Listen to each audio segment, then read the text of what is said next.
주님의 이름으로 축원합니다.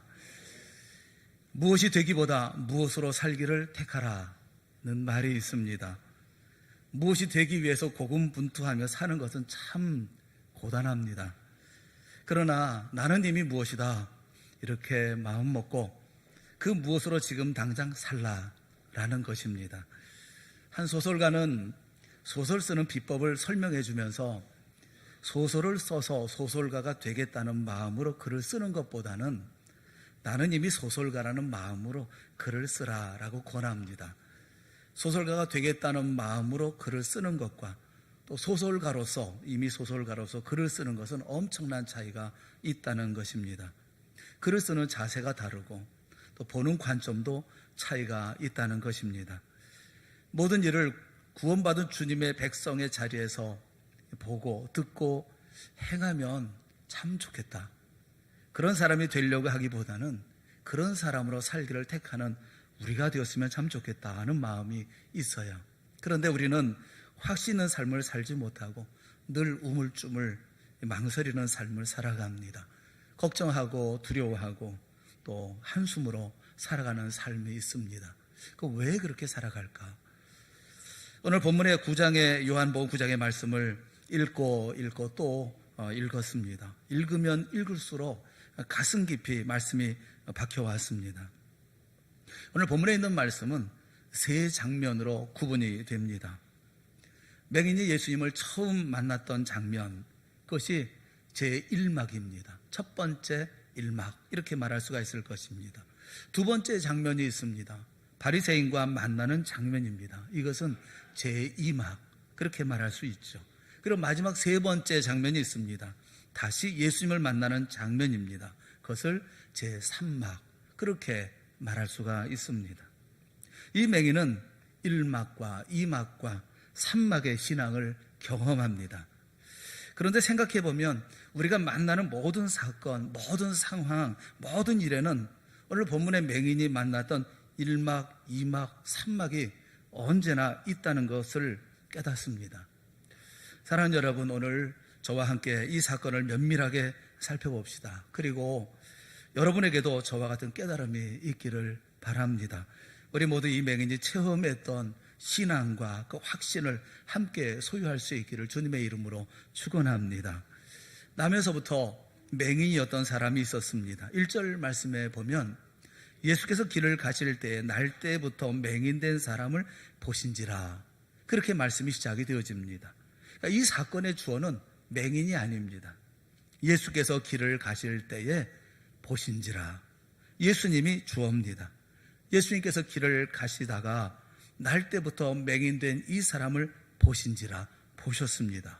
그래서 이 맹인의 인생의 일생일대에 놀라운 1막, 2막, 3막의 엄청난 사건이 시작이 되었습니다.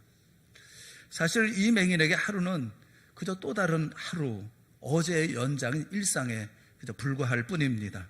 그에게 매일은 크게 다르지 않았습니다. 시간이 되어서 잠에서 깹니다. 또 시간이 되어서 구걸하는 자리로 나옵니다.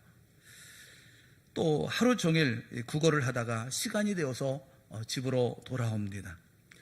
어떤 날은 평소보다 많이 얻은 날도 있고 또 어떤 날은 한 푼도 얻지 못한 날도 있습니다. 어떤 날은 그저 해가 좋아서 구걸하면서 햇빛을 쬐이면서 따뜻함으로 구걸할 수가 있었는가 하면 어떤 날은 날이 굳어서 구걸조차 할 수 없는 날도 있었습니다. 그래봐야 기쁨이라고 말할 수조차 없는 기쁨, 슬픔이라고 말할 수조차 없는 슬픔만 있을 뿐입니다. 그저 그런 날의 일상이었습니다. 그런데 그런 그를 예수님이 찾아오신 것입니다. 이 맹인은 참 복도 많습니다. 인생에 여러 우여곡절이 있지만 마침내 예수님을 만나고 모든 문제가 해결되었으니 말입니다. 그래서 1막, 2막, 3막의 신앙이 시작이 되어졌던 것입니다. 1막은 어떤 내용입니까? 알지 못하노라 하는 한숨의 장이 바로 1막입니다. 맹인인 그의 인생은 한마디로 답답합니다. 과거는 말할 것도 없거니와 현재도 여전히 그렇고 또 내일을 생각하면 더 답답하고 한숨만 날 뿐인 것이죠. 내 인생 나아질 기면은 전혀 보이지 않습니다. 이렇게 살다가 인생 끝나야 하는 것인지, 그의 인생은 그저 알지 못하는 답답함 뿐입니다.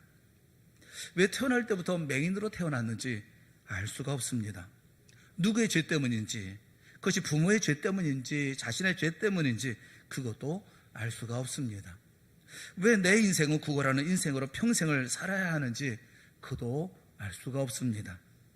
예수님은 그에게서 하나님이 하시는 일을 나타내고자 하심이라 라고 말씀하시지만, 도대체 나를 통해서 하나님이 하시려는 일이 무엇인지 그것도 도무지 알 수가 없습니다. 심지어 내가 하나님께 필요한 존재이기나 한 것인지 그거 알 수가 없습니다.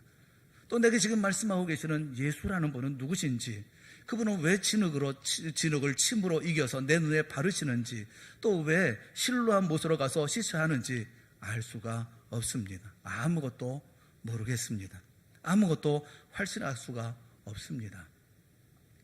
여러분, 우리 인생이 그렇지 않습니까? 요즘 제가 하루도 마음이 편안하지를 않습니다. 이 자식이 뭔지, 그 대학 입시를 앞두고 있는 자식을 둔 부모의 마음이 다 그렇지 싶습니다. 원서는 넣어놨는데 어떻게 될지 걱정입니다. 요즘에 저희 부부는 해산의 고통을 다시 겪고 있다, 그런 생각을 합니다. 자식에 대한 기대, 자식에 대한 욕심, 이거 다 내려놓고 이거 끊어내는 그런 일을 하니까 해산의 수고다, 그런 마음이 들어요. 그런데 그게 쉽지가 않습니다. 아이가 좋은 학교에 가기를 원합니다. 자기가 원하는 학과에 진학해서 마음껏 즐겁게 공부할 수 있기를 원합니다. 그런데 그것이 마음대로 되는 것이 아니지 않습니까? 그래서 답답하고 조마조마하고 걱정되고 그저 내일을 아무것도 알 수가 없습니다. 이것이 저만의 문제이겠습니까? 가정마다 다 앞일을 알 수 없는 답답함이 있고 아무것도 모르는 삶에 계속 내일이 펼쳐지고 있지 않습니까? 왜 나는 아기를 갖지 못할까? 왜 내 남편은 병이 들었을까? 왜 나는 만성적인 질병을 앓고 살아갈까? 왜 내 인생은 겹겹이 문제로 채워져 있을까? 왜 번번이 내 계획은 망쳐지기만 하는 것일까? 왜 이런 일이, 왜 나에게 일어나는 것일까? 이 문제들 앞에 한숨 쉬는 것은 우리 모두가 크게 다르지 않습니다. 알 수가 없습니다. 성경에 나오는 분은 다를까요? 히브리서 11장 8절에 있는 말씀을 보면, 믿음으로 아브라함은 부르심을 받았을 때 순종하여 장래 유업으로 받을 땅에 나아갈새 갈 바를 알지 못하고 나아갔으며 라고 말씀하고 있어요. 생판 알지 못하는 땅을 향해서 떠날 때 아브라함의 마음이 꼭 그 마음이 아니었을까 하는 마음이 들어요. 아무것도 모릅니다. 어디로 가야 할지를 알 수가 없어요. 갈 바를 알지 못합니다. 그저 나아가는 거예요. 사랑하는 여러분, 아담과 하와가 에덴 동산에서 쫓겨났을 때 그들의 심정이 그랬을 것입니다. 엄청난 폭풍우와 파도에 일업변주 방주에 몸을 실었던 노아의 가정의 심정이 아마 그랬을 것입니다. 이미 요셉을 잃어버리고 그나마 남은 아들 베냐민을 애굽으로 보내야 했던 야곱의 심정이 또 그와 같았을 것입니다. 형들의 손에 죽임을 당하게 된 요셉이 다행히 죽음은 면하기는 했지만 이스마엘 사람들에게 노예로 팔려갈 때 심정이 꼭 그러지 않았겠습니까?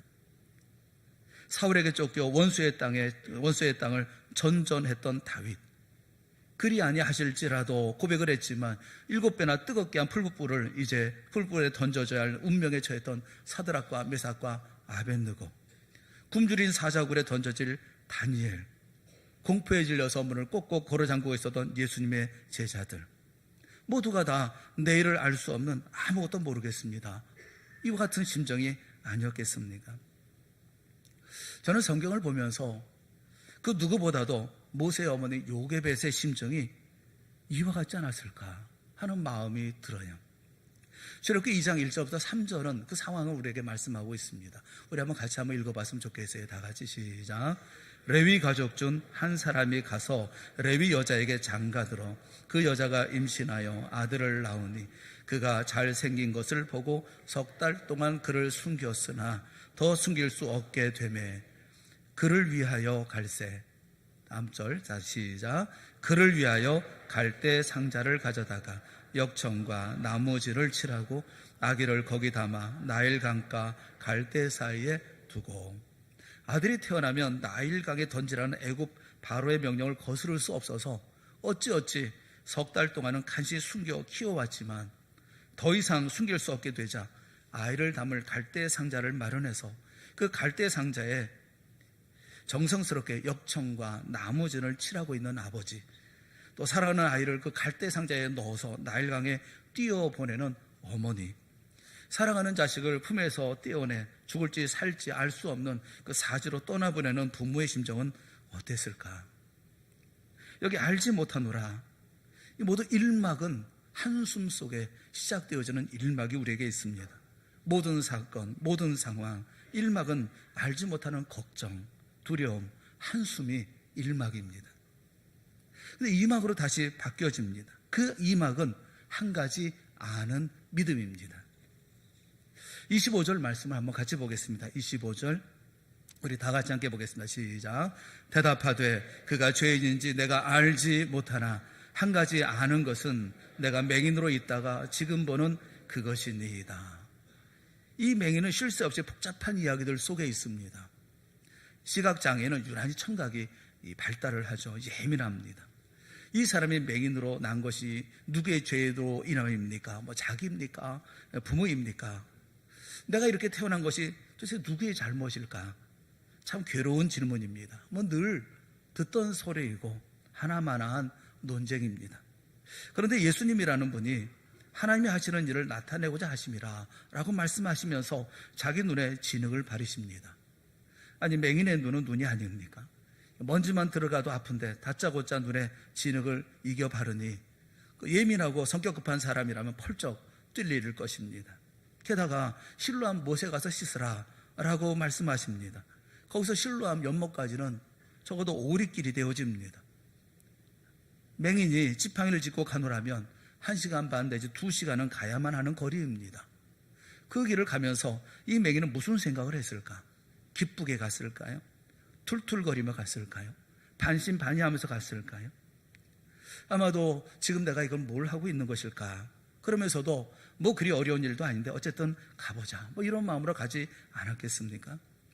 실로암에 이르러서 자기 손으로 실로암 물을 떠서 눈을 씻었습니다. 그런데 할렐루야, 눈이 밝아진 거예요. 눈이 떠진 것입니다. 밝히 보게 된 것입니다. 이건 온 동네가 잔치라도 해야 할 일인 것입니다. 자기를 아는 모든 사람과 함께 하나님께 영광을 돌리고 예수님을 만나 감사드리고 덩실덩실 함께 춤이라도 출 일입니다. 그런데 이 일로 또 이 아이가 분분합니다. 사람들이 그를 보면서 이 사람이 구걸하는 사람이네, 그 사람이네, 아니네 말들이 많습니다. 바리새인에게 데리고 갔는데 바리새인들은 또 안식일을 지켰니 안 지켰니 말하고 이 사람이 죄인이니 아니니 말들이 많습니다. 그 와중에 부모를 불러들이고 부모에게 물어보고 야단 법석들입니다. 사랑하는 여러분, 주목해서 보십시오. 맹인의 대답을 보십시오. 맹인의 대답은 언제 어디서나 똑같습니다. 한결같습니다. 사람들 앞에서 11절에 말씀하고 있어요. 사람들 앞에서 그는 이렇게 얘기합니다. 예수라는 그 사람이 진흙을 이겨 내 눈에 바르고 나더러 실로암에 가서 씻으라 하기에 가서 씻었더니 보게 되었더라. 바리새인들이 물을 때 바리새인들에게 또 얘기합니다. 그것이 15절에 있는 말씀이에요. 15절에 그는 이렇게 얘기합니다. 그 사람이 진흙을 내 눈에 바르매 내가 씻고 보나이다. 그리고 25절에 또 얘기합니다. 25절에 다시 얘기를 해요. 예수라는 분이 죄인인지 아닌지 나는 모르겠습니다. 율법도 모르겠고 뭐가 법인지 나는 모르겠습니다. 그러나 한 가지 아는 것은 내가 맹인으로 있다가 지금 보는 그것이니이다. 사람들은 이야기가 많습니다. 이 사람이 맹인이었느냐 아니냐 그걸 얘기합니다. 안식일이냐 아니냐, 그리고 이것이 옳은 일이냐 그런 일이냐 말들이 많습니다. 그러나 맹인의 대답은 한결같습니다. 모든 사람들과 바리새인들에게 이제 모든 것을 밝히 보게 된 그 눈을 크게 뜨고 담대하게 대답합니다. 창세 이후로 나면서부터 소경된 사람이 눈 떴다는 얘기를 난 들어본 적이 없습니다. 그런데 내가 눈을 떴습니다. 하나님은 경건한 자의 기도를 들으시는 줄 내가 아는데 내 눈을 뜨게 한 이분이 어떻게 죄인일 수가 있습니까? 그의 대답은 한 대답밖에 없습니다. 그는 이렇게 말하고 있는 것입니다. 그분이 바로 메시아인 줄 나는 믿습니다. 우리를 구원하실 메시아인 줄 나는 믿습니다. 맹인이었던 이 한 사람은 한 가지에 초점을 맞추고 있습니다. 맹인이었다가 지금 눈을 뜨게 되었다는 사실에 초점을 맞춘 것이 아닙니다. 이 사람은 예수님께 초점을 맞추고 있는 것입니다. 눈을 뜨게 한 예수님께 초점을 맞춥니다. 주님께서 내게 베푸신 은혜에 초점을 맞춥니다. 그리고 나니까 아무런 생각도 들지 않습니다. 그저 그의 마음속에 감사함밖에 없습니다. 그저 주님만 떠오를 뿐인 것입니다. 주님께 영광만 돌릴 따름인 것입니다. 사랑하는 여러분, 팔자가 어떠니 환경이 어떠니 그만하십시오. 누가 어떠니 그래서 되니 안 되니 도대체 어디에 초점을 맞추면서 여러분 삶을 살아갑니까? 지금 내게 주신 은혜, 내가 받은 은혜에 딱 초점을 맞춰야 되는 거 아닙니까? 그리고 흔들리지 마십시오. 그 이상 알려고도 하지 마십시오. 비난도 하지 말고 핑계도 하지 말고 남 탓도 하지 마십시오. 그 다음에 또 어떻게 되느냐? 그건 또 알아서 뭘 할 것입니까? 이제 내가 뭘 하고 어떻게 먹고 살 것인지 뭐 배운 것도 없고 가진 것도 없는데 내일은, 모레는, 내년은 이제 이 모든 일들에 대한 논쟁은 그만들 하시기를 주님의 이름으로 축원합니다. 맹인은 지금 예수로 말미암아 눈을 떴어요. 이 사건에 초점을 맞추고 이 일을 이루게 하신 예수 그리스도께 초점을 맞추고 예수님만 바라보는 거예요. 이 막은 초점을 맞추는 것입니다. 요즘에 많이 듣는 찬양이 있어요. 제가 내일을 알 수가 없고 이런 모든 일들 가운데 참 어려움이 있을 때 내마 있는 모든 이런 모든 것들을 내려놓아야 되겠다는 생각을 하면서 은혜를 많이 받는 그런 찬양이 있습니다. 요게벳의 노래라는 그런 찬양이 있어요. 여러분과 함께 같이 나눴으면 좋겠어요. 한 6분 정도 영상이 있는데 영상과 함께 이 노래를 같이 봤으면 좋겠습니다.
이 영상에 대해서는 더 설명을 하지는 않겠습니다.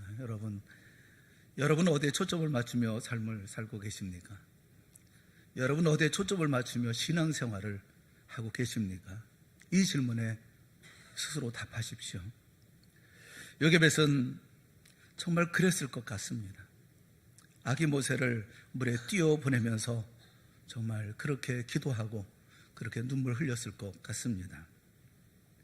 제게도 두 아들이 있습니다. 성우와 성주 두 아들이 있습니다.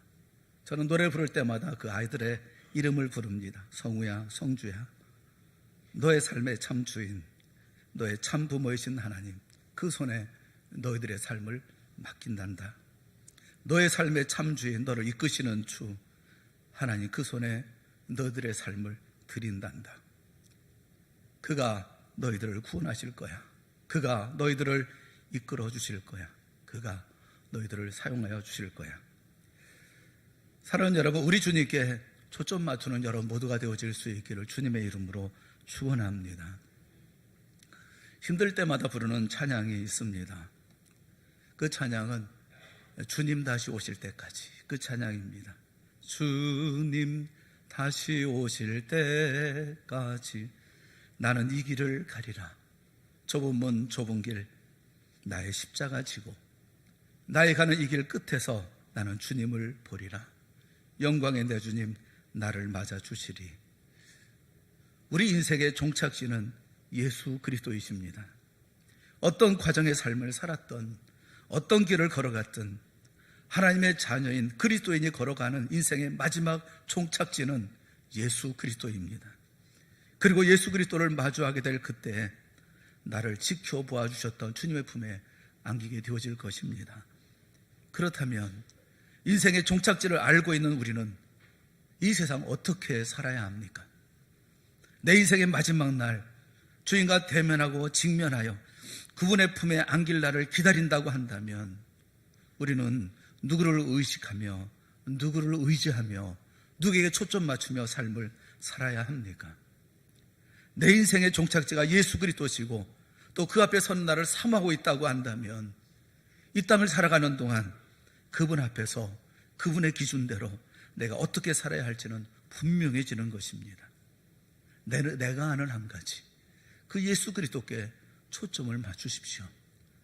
한숨 쉬지 말고, 불평하지 말고, 원망하지 말고, 이러니 저러니 얘기하지 말고, 바리새인처럼 사람들처럼 이 사람은 뭐가 어땠고 무엇이 잘못됐고 안식일이 어떻고 죄인이 아니니 얘기하지 말고 주님께 초점을 맞추십시오. 내가 하는 한 가지가 있습니다. 그것은 내가 맹인이었다가 내가 눈을 뜨고 보는 것입니다. 이를 행하신 분은 예수님, 예수 그리스도 그분이십니다. 초점을 맞추십시오. 이게 두 번째 제 2막의 삶의 모습입니다. 3막입니다. 마침내 그는 주여 내가 믿나이다 하고 신앙의 자리에 섭니다. 사람은 묘한 습관이 있습니다. 될 수 있는 대로 어려운 말을 하고 문제를 복잡하게 해야 거룩하고 유식한 사람으로 인정받는가 봅니다. 그런데 예수님은 한 번도 어려운 말을 사용하지 않으셨습니다. 우리가 하기 어려운 일도 하지 않으셨습니다. 그래서 십자가 위에서 마지막 하신 말씀이 다 이루었다라는 말씀이셨습니다. 이미 예수님께서 다 이루신 삶입니다. 주님을 만나기만 하면, 주님을 의지하기만 하면 온전히 누릴 수 있는 축복의 길이 이미 열려 있는 것입니다. 신앙생활은 단순한 것입니다. 신앙생활은 절대로 복잡하지 않습니다. 주님 바라보고 주님 의지하고 살아가는 삶, 마지막에 주님을 만나는 그 삶이 우리 신앙생활인 것이지 그 이상 또 복잡한 게 뭐가 있습니까? 요한복음 15장 5절에 있는 말씀 우리 한번 다 같이 보았으면 좋겠습니다. 시작. 나는 포도나무요 그가 내 안에 내가 그 안에 거하면 사람은 열매를 많이 맺나니 나를 떠나서는 너희가 아무것도 할 수 없습니다. 나를 떠나서는 너희가 나를 떠나서는 너희가 nothing, 아무것도 아니다. 아무것도 할 수 없다. 주님 안에 있다는 단순한 이 한 가지만 깨달으면 우리 모두는 승리하게 되어질 줄로 믿습니다. 체험에 의한 자기 간증을 맹인히 하죠. 그리고 유대교에서 출교를 당합니다.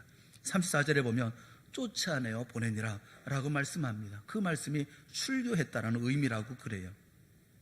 출교를 당합니다. 누가 그를 죽여도 뭐라고 말할 수 없는 그런 무법천지의 세상 속에 던져지게 되어집니다. 그런데 그가 출교되자마자 제일 먼저 그를 찾아와 주신 분이 계십니다. 그분은 바로 예수 그리스도셨습니다. 예수님은 우리를 버려두지 않습니다. 언제나 나 곁에서 나를 지켜주시고 나를 인도하십니다. 예수님이 그를 만나십니다. 그리고 내가 인자를 믿느냐 라고 물으십니다. 그가 내가 믿고자 하나이다 라고 고백하자 내가 그를 보았거니와 지금 너와 말하는 자가 그이니라 라고 말씀을 하십니다. 이제 그는 완전히 영안이 열리고 예수님께 절하며 고백합니다. 주여 내가 믿나이다. 온전한 신앙 고백을 드립니다. 사랑하는 여러분, 이것이 여러분의 신앙 고백이 되어질 수 있기를 주님의 이름으로 축원합니다. 주여 내가 믿나이다. 주여 내가 믿나이다. 어려운 상황, 미래를 알 수 없는 그런 어려운 가운데 있다 하더라도, 한숨 쉬고 불평할 수밖에 없는 자리에 있다 할지라도 주여 내가 믿나이다. 우리가 오늘 집중해야 할 분은 오직 예수 그리스도, 우리 주님 외에는 그 아무것도 중요하지 않은 것입니다. 여러분의 삶의 현장에 오직 우리 주 예수 그리스도의 크신 은혜가 늘 충만하시기를 주님의 이름으로 축원합니다. 이 맹인은 3막의 삶을 삽니다. 첫째 1막은 한숨입니다. 알지 못합니다. 두렵습니다. 걱정이 됩니다. 그러나 2막에 한 가지는 합니다.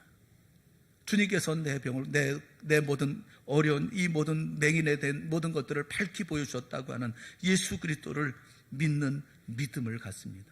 한 가지를 합니다.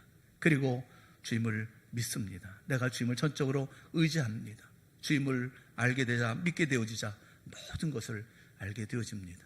여러분 1막에 거하신다면 2막으로 건너오십시오. 얼른 2막으로 건너오십시오. 불평과 원망 가운데 있다면, 한 속에 있다고 한다면 내가 한 가지 하는 그것으로 빨리 넘어오십시오.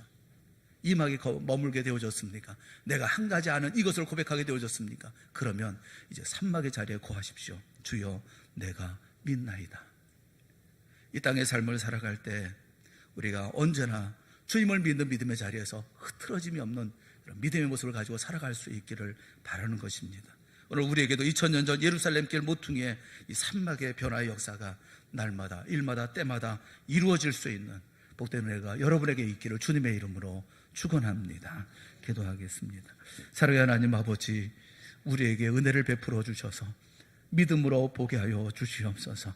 더 이상 궁금한 자리, 아무것도 알 수 없는 자리, 불평과 원망의 자리에 있지 않게 하여 주시옵시고, 이 얘기 저 얘기 나누는 자리가 아니라 예수 그리스도를 바라보는 자리, 그 한 가지를 알고 그 한 가지를 믿고, 그래서 예수 그리스도를 믿고 의지하는 자리 가운데 속히 올 수 있게 하시고, 그 믿음으로 이 땅의 삶을 살아갈 수 있도록 은혜 베풀어 주시옵소서. 내 삶도 맡기게 하시고 내 자녀들도 맡기게 하여 주시옵시고 우리 가족의 미래도 맡기게 하여 주시옵시고, 주의 인도하심을 믿으며 따라가는, 그리고 순종하며 감사하며 찬송하며 내게 주어진 모든 일에 충성하며 주의 일을 감당해 나가는 우리 모두가 되게 하여 주시옵소서. 예수님의 이름으로 간절히 기도드리옵나이다. 아멘.